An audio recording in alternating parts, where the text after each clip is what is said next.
नमस्कार विद्यार्थी मित्रांनो, आजच्या व्हिडिओमध्ये इयत्ता 10वी गणित भाग 2 7 मार्च 2025 रोजी झालेली सरावासाठीची प्रश्नपत्रिका आपण सोडवतोय. या SSC बोर्डाच्या प्रश्नपत्रिका सरावासाठी अत्यंत महत्त्वाच्या आहेत. प्रश्न 2 पूर्ण केलेले आहेत. प्रश्न 3 आपण सोडणार आहोत. खालील कृती पूर्ण करा, कोणती एक. या ठिकाणी 3 गुणांचा हा प्रश्न असतो, त्याच्यामध्ये 2 असतात, पैकी एक सोडवायचे असते आणि प्रत्येक उपप्रश्नामध्ये 6 चौकटी पूर्ण करायच्या असतात, प्रत्येकी अर्ध्या गुणासाठी. खालील आकृतीमध्ये XYला AC समांतर आहे, ओके. आणि जर 2AX बरोबर 3BX, 2AX म्हणजे AXची दुप्पट आणि BXची तिप्पट समान असेल तर, आणि XY बरोबर 9 असेल, XY बरोबर 9 असेल तर या ACची किंमत काढण्यासाठी कृती पूर्ण करा. या ठिकाणी 2AX बरोबर 3BX दिलेला आहे, त्यामुळे AX भागिले BX, हा BX पलीकडला मागं घेतलेला आहे, तो AXला भागिले, आणि AXला 2 गुणले आहेत, ते पलीकडे जाऊन भागिले होणार, म्हणजे 3ला, ओके. योग क्रिया केलेली आहे. अंशात छेद मिळवायचा आणि छेद तसाच ठेवायचा. AX अधिक BX भागिले BX, 3 अधिक 2 भागिले 2, ओके. AX अधिक BX, AX अधिक BX यांची बेरीज AB येणार आहे, AB भागिले BX बरोबर 5/2. आता त्रिकोण BCA वजा समरूप त्रिकोण या ठिकाणी BYX, त्रिकोण BCA आणि त्रिकोण BYX हे समरूप आहेत, कारण समरूपतेची कोकोकोसुडे. हा कोण जो आहे D तो B आहे, तो सामायिक आहे दोघात. त्यानंतर आणि कोण BXY आणि कोण BAC हे संगत कोण आहेत, त्यामुळे समरूपतेची कोको कसोटी या ठिकाणी हे 2 त्रिकोण समरूप आहेत, त्यांच्या संगत भुजा प्रमाणात असतात. पहिलं तिसरं भागिले पहिलं तिसरं, BA भागिले BX, आणि दुसरं तिसरं भागिले दुसरं तिसरं, CA भागिले YX, समरूप त्रिकोणाच्या संगत बाजू, ओके. त्यानंतर या ठिकाणी आपण किमती घालायच्या. BA काय आहे, हे BA भागिले BX 5/2 आहे, तर लिहायचे. तिरकस गुणाकारामध्ये ACला गुणिले 2 आहे, ते 9 गुणिले 5चा गुणाकार 45ला भागिले 2 होणार आहे, आणि 45 भागिले 2 निम्म होणार आहे 45चा 22.5, ओके. अशा पद्धतीनं दुसरा आहे त्यातला, समभुज चौकोनाच्या वर्गांची बेरीज ही त्याच्या कर्णांच्या वर्गांच्या बेरजे इतके असते, हे सिद्ध करा. म्हणजे या ठिकाणी चौकोन PQRS हा समभुज चौकोन आहे, त्याच्या बाजूंच्या वर्गांची बेरीज म्हणजे PQ वर्ग अधिक QR वर्ग अधिक RS वर्ग अधिक PS वर्ग बरोबर कर्णांचा वर्ग PS वर्ग PR वर्ग अधिक QS वर्ग. हा पक्ष आहे. चौकोन PQRS समभुज चौकोन असून कर्ण PR आणि कर्ण SQ एकमेकांना T या बिंदूत छेदतात, हे दाखवायचं आहे. 4 बाजूंच्या वर्गांची बेरीज, कर्णाचा वर्ग, कर्णाच्या वर्गांची बेरीज. समभुज चौकोनाचे कर्ण परस्परांचे दुभाजक असतात. समभुज चौकोनाचे कर्ण परस्परांना दुभागतात, त्यामुळे त्रिकोण PQS मध्ये रेख PT ही मध्यक आहे, आणि त्रिकोण QRS मध्ये रेख RT ही मध्यक आहे. या ठिकाणी त्रिकोण PQS मध्ये PT ही मध्यक आहे, आणि त्रिकोण QRS मध्ये RT मध्यक आहे. दोन्ही त्रिकोणामध्ये आपुलनेचं प्रमेय वापरायचं, म्हणजे PQ वर्ग, त्रिकोण PQS मध्ये PQ वर्ग अधिक PR वर्ग बरोबर 2PT वर्ग अधिक 2QT वर्ग, ओके. आणि त्रिकोण QRS मध्ये आपुलनेचे प्रमेय वापरून QR वर्ग अधिक RS वर्ग बरोबर 2TR वर्ग अधिक 2QT वर्ग लिहिलं येतं, ओके. PQ वर्ग अधिक PS वर्ग, इथं 2PT वर्ग पाहिजे, ओके. आता आपण पाहिलं 2PT वर्ग, आणि इथं 2TR वर्ग पाहिजे, ओके. या ठिकाणी चौघांची बेरीज 1 आणि 2 वरून PQ वर्ग अधिक PS वर्ग अधिक QR वर्ग अधिक SR वर्ग बरोबर या ठिकाणी 2PT वर्ग, 2 इथला आणि 2 सामायिक काढलेला आहे, 2 PT वर्ग अधिक 2 TR वर्ग, आणि हा 2 QT वर्ग 2 QT वर्ग 4 QT वर्ग. ओके, 2 PT वर्ग 2 कंसात PT वर्ग, इथं PT वर्ग लिहितोय कारण TR आणि PT समान आहेत. TR आणि PT समान आहेत कारण समभुज चौकोनाचे कर्ण दुभागतात, म्हणून PT आणि TR समान आहेत.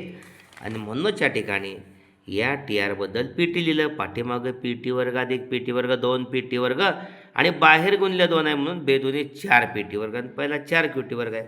हा 2 QT वर्ग अधिक 2 QT वर्ग, त्यामुळे या ठिकाणी 4 PT वर्ग म्हणजेच 2 PT कंसाचा वर्ग, इथं 2 QT कंसाचा वर्ग.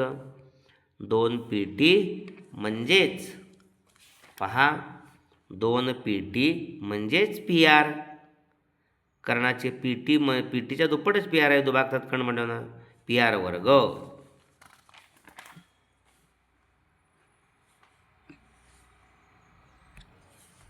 2 PT वर्ग म्हणजेच PR वर्ग, आणि 2 QT वर्ग म्हणजेच QS वर्ग. ओके, म्हणजे समभुज चौकोनाच्या 4 बाजूंच्या वर्गांची बेरीज ही कर्णाच्या वर्गांची बेरीज इतकी असते. ओके, प्रश्न तिसऱ्यातला B आहे. खालील उपप्रश्न सोडवा. कोणतेही 2. या ठिकाणी 4 असतात, 2 सोडवायचे असतात, प्रत्येकी 3 गुण 6 गुण. P1 वजा 2 Q5 2 आणि R 3 वजा 1 S वजा 1 वजा 5 हे समांतरभुज चौकोनाचे शिरोबिंदू आहे ते दाखवा. या ठिकाणी हे जर शिरोबिंदू समांतरभुज चौकोनाचे शिरोबिंदू असतील तर समोरासमोरील बाजूंचे चढ समान आहेत हे दाखवायला पाहिजे. या ठिकाणी चौकोन ABCD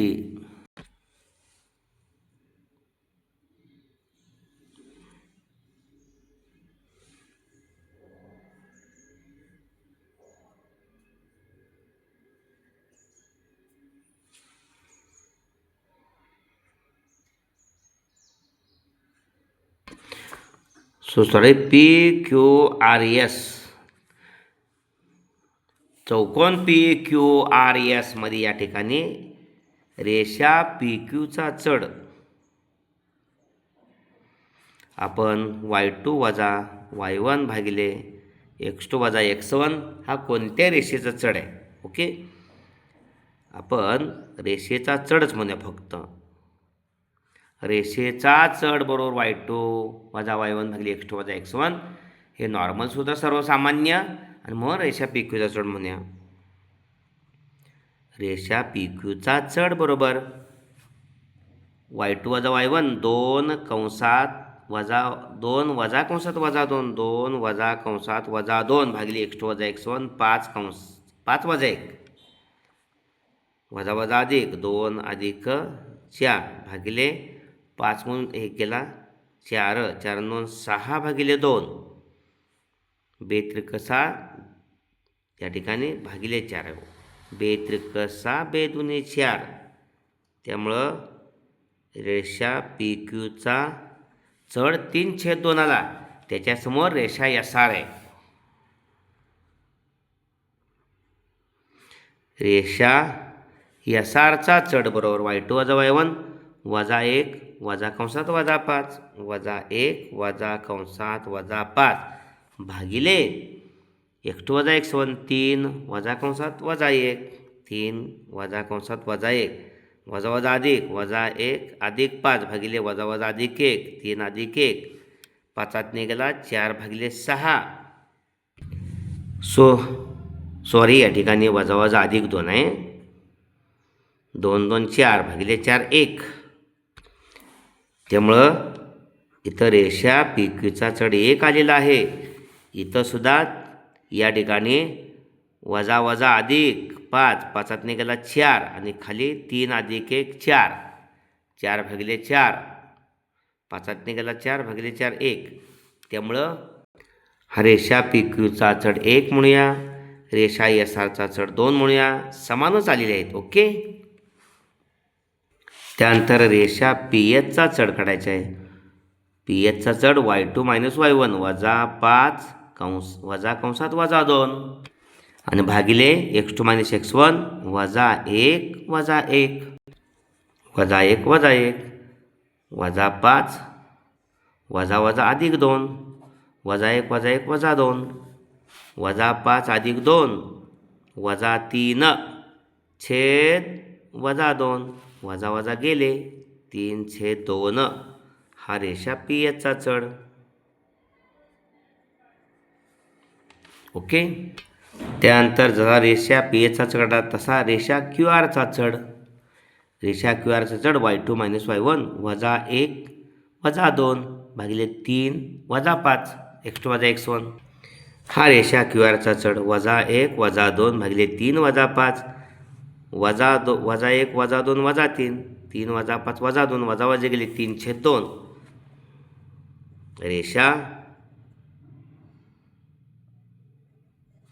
रेषा क्यू आरचा चढ समान आला रेषा पी एचचा चढ समान आला रेषा पी एसचा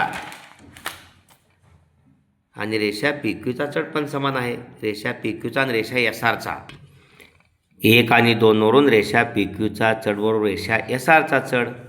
म्हणून या ठिकाणी रेषा पी क्यू समांतर रेषा एस आर आणि 3 आणि 4 वरून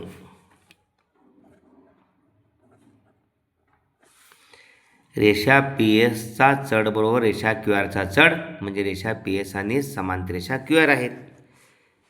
पी क्यूचा चढ आणि एस आरचा चढ समान आहे म्हणून पी क्यू आणि एस आर समांतर आहेत रेषा त्याच पद्धतीनं रेषा पी एसचा चढ बरोबर रेषा क्यू आरचा चढ म्हणून रेषा पी एस समांतर रेषा क्यू आर. ओके. ज्यांचे चढ समान असतात त्या ज्या रेषांचे चढ समान असतात त्या रेषा समांतर असतात. पी एस समांतर क्यू आर, पी एस समांतर क्यू आर आणि पी क्यू समांतर एस आर समोरासमोर भुजा समांतर असणारा समांतरभुज चौकोन आहे. म्हणजेच चौकोनाच्या सम्मुख भुजांच्या दोन्ही जोड्या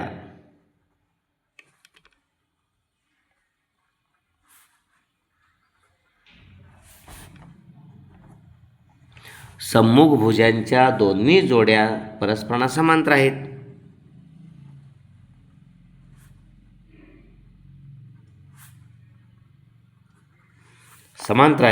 म्हणून चौकोन एबीसीडी समांतरभुज चौकोन आहे.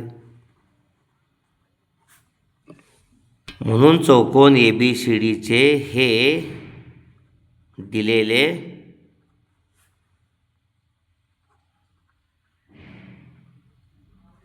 शिरोबिंदू आहेत किंवा म्हणून समांतरभुज चौकोन एबीसीडीचे हे दिलेले शिरोबिंदू आहेत.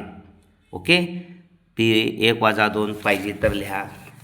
P1 - 2 Q5 2 आणि R3 - 1 आणि S-1 - 5 हे समांतरभुज चौकोनाचे शिरोबिंदू आहेत. त्यातला दुसरा प्रश्न आहे सिद्ध करा वर्तुळाच्या बाह्य भागातील बिंदूपासून त्या वर्तुळाला काढलेले स्पर्शिकाखंड एकरूप असतात. हे प्रमेय अत्यंत महत्त्वाचे आहे.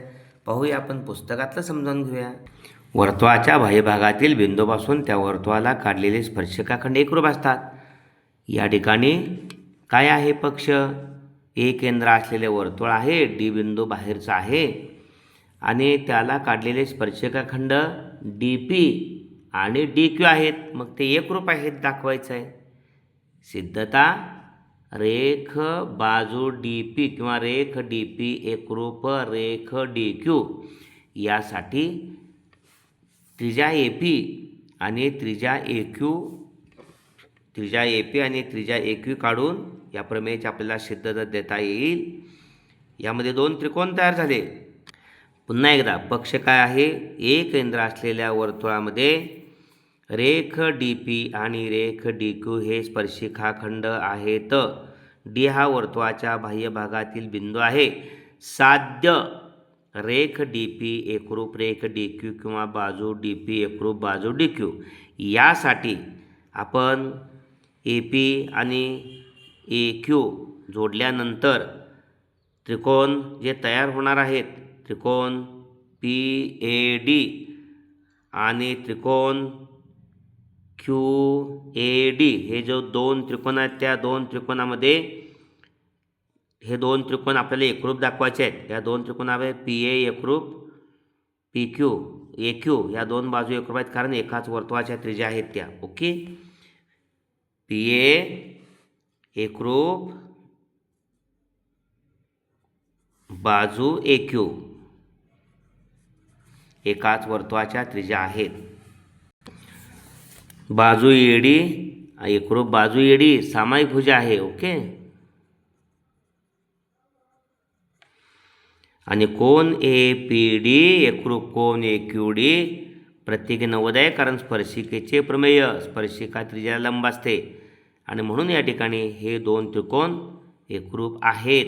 कारण कर्णभुजा प्रमेय लिहिलं तर चालतंय. कर्णभुजा प्रमेय, कर्णभुजा प्रमेय काटकोन त्रिकोणात असतं आणि म्हणून बाजू डी पी एकरूप, बाजू डी क्यू एकरूप त्रिकोणाच्या संगत भुजा आहेत त्या.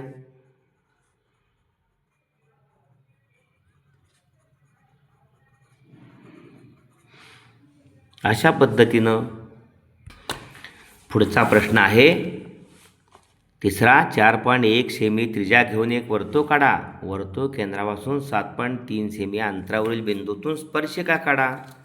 या ठिकाणी वर्तुळ कंपासमध्ये अचूक अंतर 4.1 सेंटीमीटर घ्यायचं आहे. 4.1 सेंटीमीटर. ओके, आणि या ठिकाणी ओ केंद्र घेऊन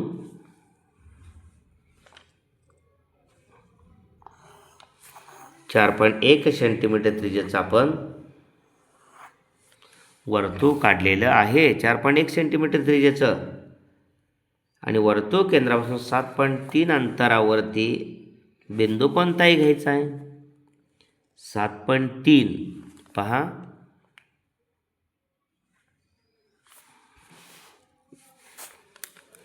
7.3, 7 आणि 3 मिमी.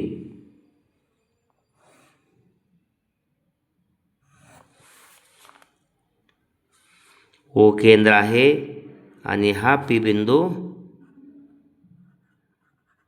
7.3 सेंटीमीटर अंतरावरती आहे आणि 4.1 सेंटीमीटर त्रिज्येचं वर्तुळ आहे. आपल्याला पी बिंदूतून स्पर्शिका काढायची आहे. त्यासाठी आपल्याला ओपीचा लंबदुभाजक काढावा लागणार आणि ओपीच्या निम्म्यापेक्षा जास्त अंतर घेऊन वरती आणि खाली ओपीच्या चाप मारायचा आणि याला छेदणारे छेदनबिंदू काढायचे आहेत ओ केंद्र घेऊन. ओके, आणि हे दोन छेदनबिंदू जोडून मध्यबिंदू मिळवायचा आहे ओपीचा.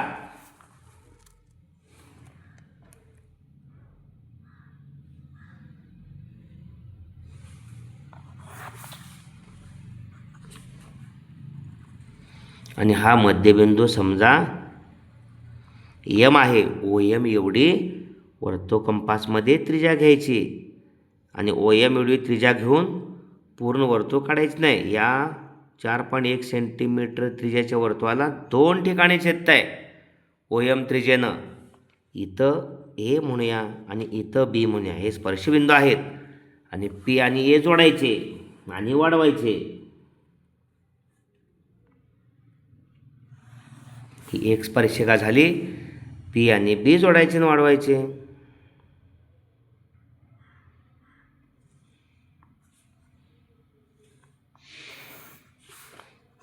अशा पद्धतीनं ही स्पर्शिका मिळवली. ती मागेही वाढवायची स्पर्शिका आहे म्हणल्यानंतर. ओके,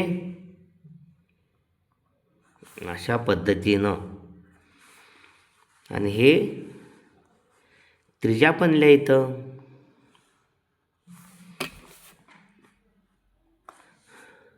ही त्रिज्या 4.1 सेंटीमीटर आणि हा बिंदू जो आहे ना तो पी बिंदू ओ बिंदूपासून वर्तुळ केंद्रापासून 7.3 सेंटीमीटर अंतरावरती आहे आणि ही त्रिज्या आहे वर्तुळाची. ओके, असं नमूद करायचं. स्पर्शिकेला बाण करायचे, बाण करायला विसरायचं नाही, मागं पुढं. ओके, इथंही अशा पद्धतीने हा व्हिडिओ आपण जरूर लाईक करा आणि आपल्या सर्व 10वीतल्या विद्यार्थ्यांच्यासाठी शेअर करा. यातील उर्वरित प्रश्न आपण पुढील व्हिडिओमध्ये घेणार आहोत. धन्यवाद.